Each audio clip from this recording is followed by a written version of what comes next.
guys, namamigil tayo. Gamit natin ay 12 grams na rod light.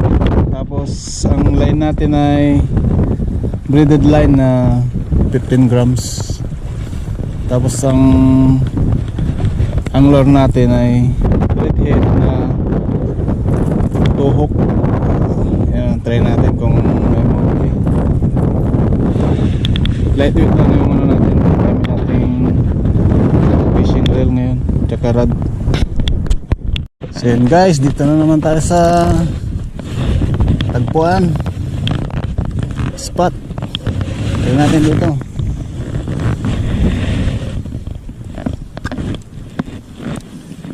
Grabe lutay do.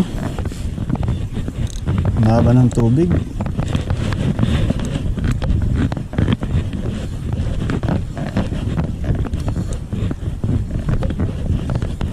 Kaya walang nakakagat.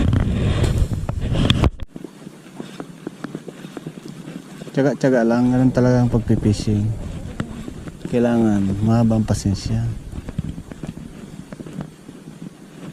Kasi kung wala kang pasensya,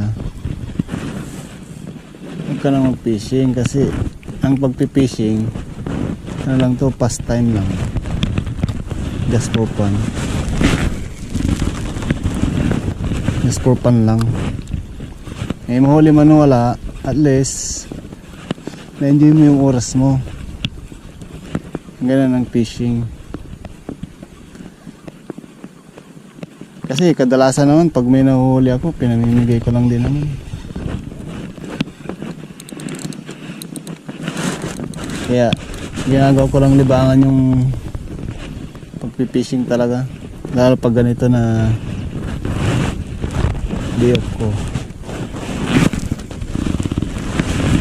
Yun. Kaya yun lang. Halos naikot ko na yung lahat ng fishing spot dito, pero wala, mahina talaga yung ano dito. Sa mga malalalim lang siguro sila.